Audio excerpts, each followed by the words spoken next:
আপনারা দেখছেন বার্তালিপি ডিজিটাল। প্রথমে দেখে নিই আজকের সংবাদ শিরোনাম। বৃহস্পতিবার মহাপঞ্চমী, শহর জুড়ে উৎসবের মেজাজ, পাল্লা দিয়ে বাড়ছে যানজটও। আর পঞ্চমীতেই রয়েছে বেশ কিছু পুজোর আনুষ্ঠানিক উদ্বোধন। পুজোয় আইন শৃঙ্খলা পরিস্থিতি নিয়ন্ত্রণে রাখতে তটস্থ পুলিশ প্রশাসন। মহাপঞ্চমীতেই মহা ম্যাচ। ওয়ানডে বিশ্বকাপে বৃহস্পতিবার বাংলা পরীক্ষা টিম ইন্ডিয়ার জয়ের ধারা অব্যাহত রাখতে মরিয়া রোহিত অ্যান্ড কোম্পানি। ভোটের প্রচারে ছত্তিশগড়ে মুখ্যমন্ত্রী হিমন্ত বিশ্ব শর্মা। রাজকীয় অভ্যর্থনায় ভাসলেন উত্তর পূর্ব বিজেপির পোস্টার বয়। পুজো কমিটিগুলোকে 10,000 টাকার অনুদান। রাজ্য ক্যাবিনেটের সিদ্ধান্তকে স্বাগত জানিয়ে বিডিএফ বলছে, বিহুতে তো অনুদান আরও বেশি থাকে, পুজোয় কম কেন? ফের রাহুল গান্ধীর নিশানায় আদানি। দিল্লিতে সাংবাদিক সম্মেলন ডেকে তোপ। রাহুল কাঠগড়ায় তুললেন বিজেপির আদানি প্রেমকেও। ঘুঙ্গুর বাইপাসে পথ দুর্ঘটনায় মৃত এক।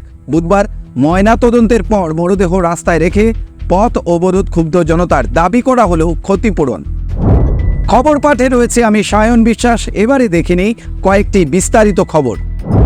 বৃহস্পতিবার মহাপঞ্চমী, শিলচর জুড়ে তাই এখন পুরোপুরি উৎসবের মেজাজ।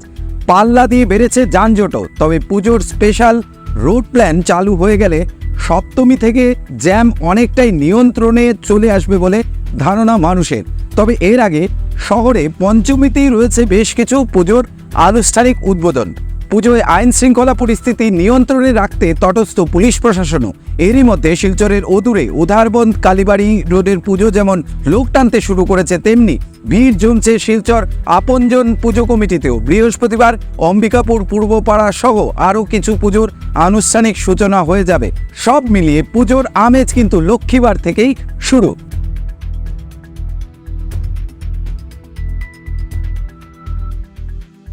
দল যদি টিম ইন্ডিয়ার বিরুদ্ধে হেরে যায় তবে কিন্তু তাদের বিশ্বকাপ সেমিফাইনালের আশা বিশাল ধাক্কা খাবে। কারণ চলতি আসরে তারা মোটেও ফর্মে নেই। ম্যাচটি হবে মহারাষ্ট্রের পুনেতে, সময় বেলা 2টা। ভোটের প্রচারে ছত্তিশগড়ে মুখ্যমন্ত্রী হিমন্ত বিশ্ব শর্মা। রাজকীয় অভ্যর্থনায় ভাসলেন উত্তর পূর্ব বিজেপির এই পোস্টার বয়। এদিন জনসভায় বক্তব্য রাখেন হিমন্ত। জানান, বিজেপি যেসব প্রতিশ্রুতি দিয়েছিল সবটাই রক্ষা করে চলেছে দেশ জুড়ে। তাই তো দেশে এখন বিজেপির জোয়ার। অন্য কোনো দলকেই আর লোকে বিশ্বাস করে না। হিমন্ত বিশ্ব আরও জুড়েন, কেন্দ্রে মোদি ক্ষমতায় আসতেই প্রতিশ্রুতি দিয়েছিলেন রাম মন্দির হবে, এবং সেটা এখন হচ্ছে। সব মিলিয়ে ছত্তিশগড়ে হিন্দু কার্ডই খেলেছেন অসমের মুখ্যমন্ত্রী।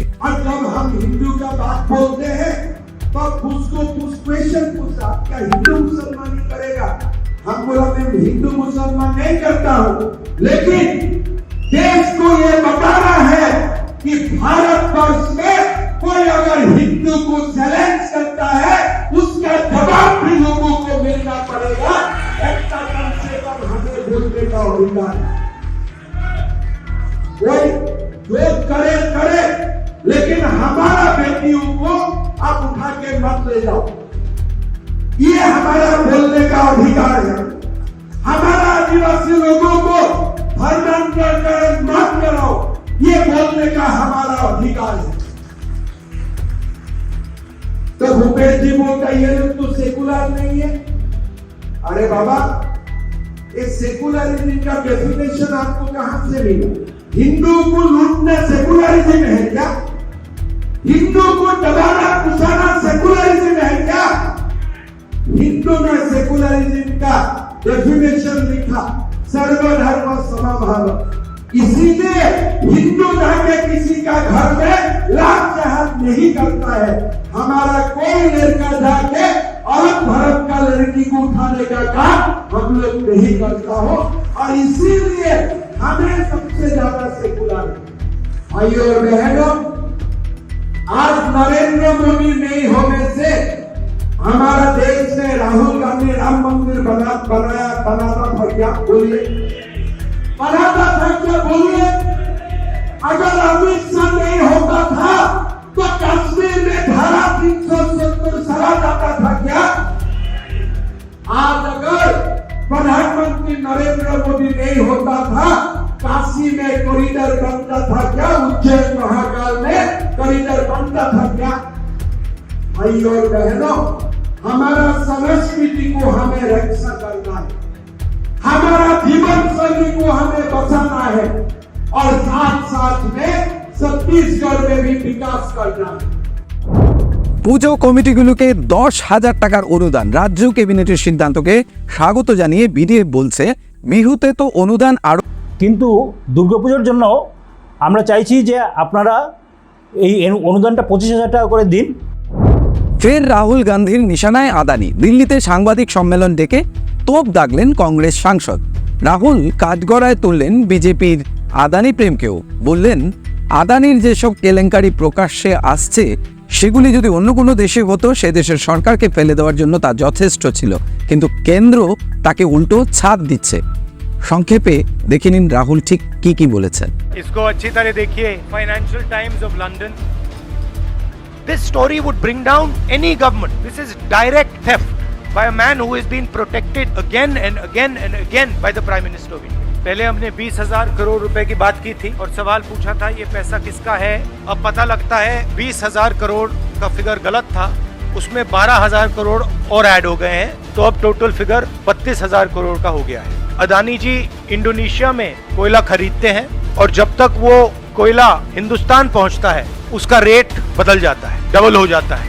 ऐसे तकरीबन 12,000 करोड़ रुपए अदानी जी ने हिंदुस्तान की जनता के पॉकेट से निकाला है। बिजली के दाम बढ़ते जा रहे हैं और अदानी जी ओवर इन्वॉइसिंग करते हैं। याद रखिए, जैसे ही आप स्विच दबाते हो, चाहे वो बल्ब हो, पंखा हो, बिजली का पंप हो, याद रखिए अदानी जी के जेब में सीधा पैसा जा रहा है और अदानी जी की रक्षा नरेंद्र मोदी कर रहे हैं। प्रधानमंत्री की क्रेडिबिलिटी है, उस पर सवाल उठ रहा है। गांव-गांव में लोगों को मालूम है कि अदानी जी ने चोरी की है। मैं प्रधानमंत्री की मदद करने की कोशिश कर रहा हूँ। कम clean, start the investigation, defend your credibility. पर प्रधानमंत्री अपनी क्रेडिबिलिटी की रक्षा नहीं करना चाहते क्योंकि शायद कोई और कारण है। मैंने सवाल पूछा था, पता नहीं ये किसका पैसा है, शायद ये अदानी जी का पैसा नहीं है, शायद ये किसी और का है। মঙ্গলবার রাতের ঘটনা, ঘুঙ্গুর বাইপাসে পথ দুর্ঘটনায় মারা যান রবি বাহাদুর সোনার নামের এক যুবক। বাবু টেলার এই যুবক সাইকেলে চড়ে নিজের কর্মস্থলে যাচ্ছিলেন। এমন সময় দ্রুত গতিতে একটি ট্রেইলার লরি এসে তাকে ধাক্কা দিলে ঘটনাস্থলেই মৃত্যু ঘটে যুবকের। রাতেই দুর্ঘটনা ঘিরে উত্তপ্ত হয়েছিল পরিস্থিতি, যদিও পুলিশি হস্তক্ষেপে তা নিয়ন্ত্রণে আসে। বুধবার ময়নাতদন্তের পর মরদেহ রাস্তায় রেখে जो अभी का डीसी सर जो है उनको हम लोग गाँव वाला की तरफ से अनुरोध कर रहा हूँ कि यहाँ पर इतना बड़ा जो हाईवे है, एक पॉइंट है, ये पॉइंट में स्ट्रीट लाइट होना चाहिए, कैमरा होना चाहिए, ट्रैफिक होना चाहिए, 2-3 स्पीड ब्रेकर होने से बहुत अच्छा होगा। गाँव वाला का डिमांड है। ये जो बच्चा मरा हुआ है, ये जो बच्चा मरा हुआ है, ये बच्चा देखिए बहुत गरीब आदमी का बच्चा है। हम लोग गाँव वाला हाथ जोड़ के प्रशासन के और डीसर का अनुरोध कर रहा हूँ कि ये बच्चा का फुल्ली कॉन्फर्सेशन मिलना चाहिए सरकार की तरफ से। इनका फैमिली का दावी है कि इनको 50 लाख इनका 50 लाख से इनको इनका परिवार को मतलब करना चाहिए, ठीक है। और इनको नहीं तो इनका फैमिली को एक सरकारी जॉब देना चाहिए। আজ বার্তালিপি বুলেটিন এটুকুই। সকালে পড়ুন বার্তালিপি পত্রিকা, বিকেলে নজর রাখুন বার্তালিপি ডিজিটালে।